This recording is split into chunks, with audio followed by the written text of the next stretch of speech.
My name is Margaret Puddington. I have a 34-year-old son with significant developmental disabilities, and he lives in a small group home, and during the day he participates in a Day Have Without Walls program. So to him at this point in his life, the most important people aside from us, his family, are the direct support professionals who work with him on a daily basis. That's who he spends his time with, and those are the people who determine the quality of his life. The purpose of this video is to share with families the changing role of direct support professionals. Instead of providing direct care, direct support professionals are learning to provide direct support. And that means teaching people how to do things for themselves to the extent that they're able to, instead of doing the task for them. An example of that would be when my son was living with me, I would always automatically wipe his nose for him. Direct support have taught him to wipe his nose himself. And why does this matter? Because now he's proud of himself. He's accomplished something really terrific. He can do something by himself. So he has increased his self-esteem, and he has also increased his dignity in the eyes of the world. People who see him and see that he can wipe his own nose will respond to him differently, more positively, if they see him as a competent person who can wipe his own nose, rather than a person who's totally dependent and relies on staff just even to wipe his nose. Let's take a look at a video of what direct support professionals do.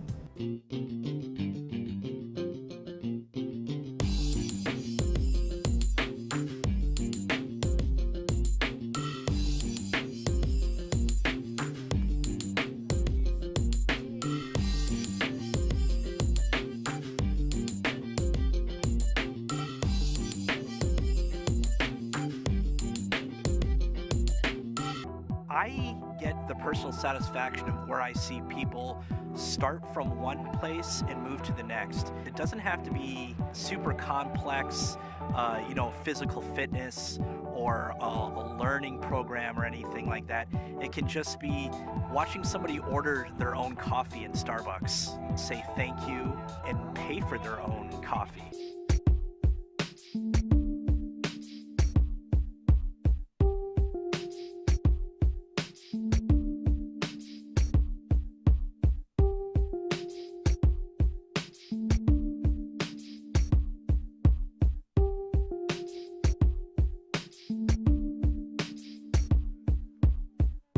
You're not just there to take care of maybe the medical needs of the person, but you're trying to get them involved in things going out in the world. You're trying to help them expand their world and find out what they're good at. You need to give away being self-centered, and you need to be able to be who that person that you're serving needs you to be.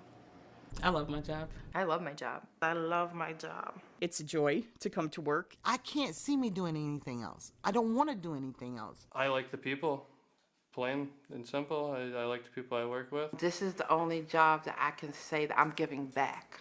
Now let's take a look at the way the work of direct support professionals is changing from providing direct care to providing direct support.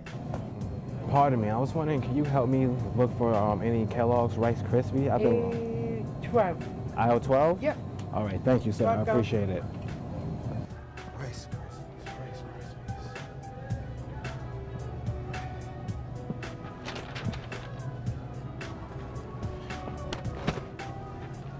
Krispies. So you saw in that clip that the direct support professional was doing everything for the person. The person could have been asleep for all they knew. They weren't participating in the activity at all. They weren't getting anything out of the activity at all, and they weren't learning, they weren't growing, they weren't interacting even with anybody in the store.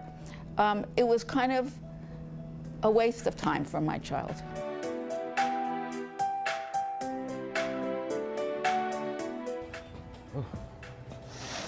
Where's the basket?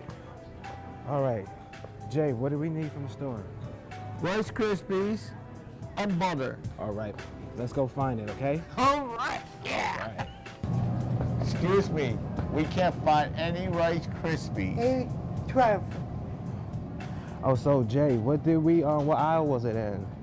Aisle 12. All right, good job. We need to go to aisle 12. Aisle 12. That one. That This- one. this that side, one. right. That side, yep. All right. You know what we're looking for? Rice Krispies. All right. Rice Krispie treats. All right. Want me to get them? Yeah, you see them? Yep, right there. Cool. That's great eyes. Great job. What else do we need? Butter. Butter. All right. You think you can help me find it? Yep. Oh, It's on this side. oh, you're right. You're right. All right. Good job, my friend. Good job. Let me get you. Hey, can I move you a little closer? You think you can help me get the butter? Yep. All right. I can't reach that. Oh, I got it? I got it. This right. one. yep. That's look good. All right. Thank you for your help. You're welcome. Today we need to look for some pudding, and we need to look for some applesauce, and we need to look for some juice. You want to see if you can help me find some juice? Let's go see if we can find it. And this is what we're looking for some pudding. Let's see what choices we have. We have chocolate, and we have butterscotch. Which one do you think you would like to have in your lunch? Would you like one of these in your lunch? We have chocolate or butterscotch. Which one do you think sounds the best? If I put them here, would you like to choose one? The staff is trying to support her to make a choice. Because the boxes are so similar, she appears to be confused and not able to distinguish the different flavors in the similar packaging. Still, where possible, staff should provide opportunities to make choices. Okay, Sarah, I see the juice over here. Look I see the juice. The staff realized that the individual was having difficulty making a choice by just looking at the items. Let's watch the staff help her to find her favorite flavor of juice. But I think last time you really liked this orange one. Would you like to help me get that off the shelf? Here, can you help me get that off the shelf? Ooh, that's the right one. Can you help me get it? Oh, that looks like a really good choice. Note that the staff supported her in reaching for the juice. The staff used her right hand to help the individual hold the object and used her left hand to guide from the individual's elbow. This is preferable to hand over hand because with hand over hand, the person is passively participating instead of taking an active role. Notice how happy the individual is to have participated. Now we have our applesauce, our juice, and our pudding for our lunch. Nice job. Hey Sarah, let's go and buy our groceries. First, we need to give her our Price Chopper card. Would you like to give her our card? Here. No problem. Oh, that's nice holding. Hi. Thank you. Oh dear. Okay. Let's try it again. There we go. Nice job shopping today. Thank you very much. Have a great day. Bye. Because the staff was being a support professional and having Sarah actively participate in shopping, it is evident that she had a worthwhile experience and that her self-esteem is enhanced. In this scene, the direct support professional enabled the person to do as much as possible for himself. He manipulated the person's environment. He moved the chair closer to the food that the person was reaching for. He provided support and help and cues in a lot of different ways to enable the person to really come into his own and do everything that he could do. He believed in the abilities of that person. He had confidence, he had expectations. He believed the person could do it and was competent. And so he made it happen. All right, guys, it's 3 o'clock. Your buses are here. Time to get your coats on. Okay, I'm gonna put your coat on. Now turn your chair off.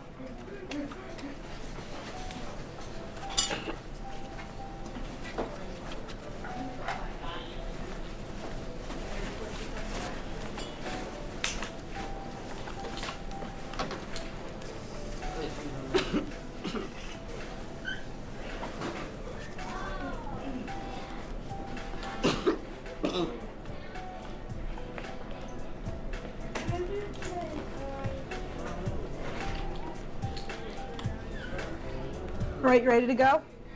Turn your chair on.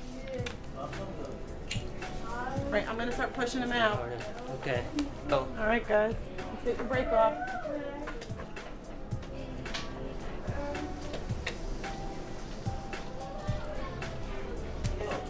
Well, as a parent, I've done that same thing many times. I've just rushed my son into it. I put his arm in the jacket. I turned the coat around. He can do it. If I give him the time to do it, he can do it. And when I do it for him, I'm really smothering him in a way. It's 3 o'clock. Time to get your coats on and get ready to go home, okay? Okay, I'm gonna get your coat. Okay.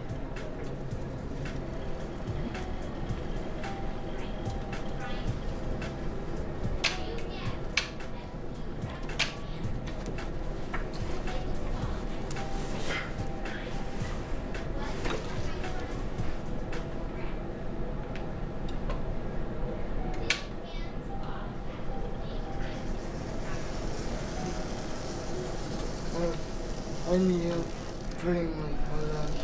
Oh, sure. Let me help you. It's better. I can definitely help you get your coat on. Which arm do you want to start with? This one? Can you just lean forward a little bit for me so I can get it in the back? All right, there you go. Can you try zipping it the rest of the way?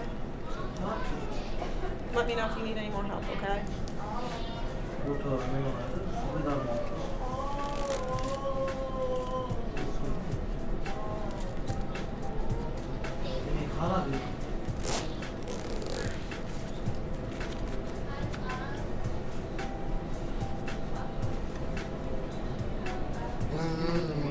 You need help? I can totally help you.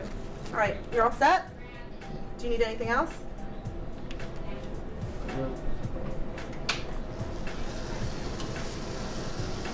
Okay, let me get your coat. Okay.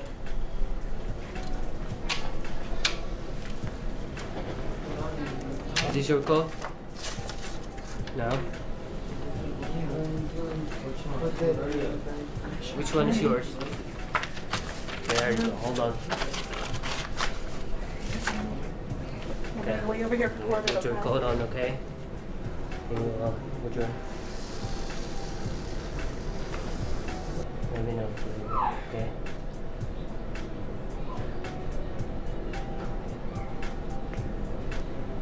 He is struggling to pull up the zipper, and the staff, a support professional, puts a ring on the zipper to make it easier for him to grasp and pull. I'm just gonna put your zipper helper, okay? Okay.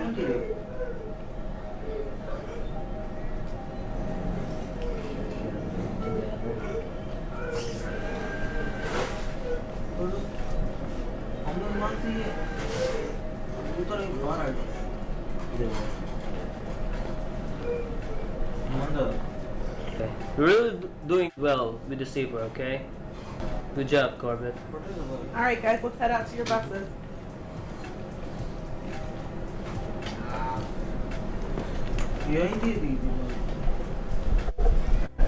Here, the relationship between the direct support professional and the person being supported is completely different.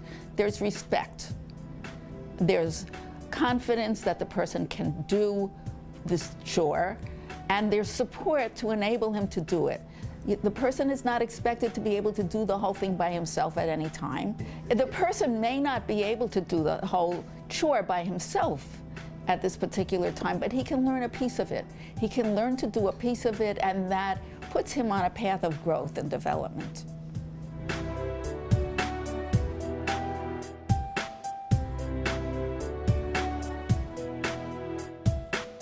What we families want for our children is that they have a rich life, a full life, a life where they're proud of themselves and where they accomplish things and they grow. And that isn't going to happen if people are just providing direct care. It will only happen if we have direct support professionals providing direct support.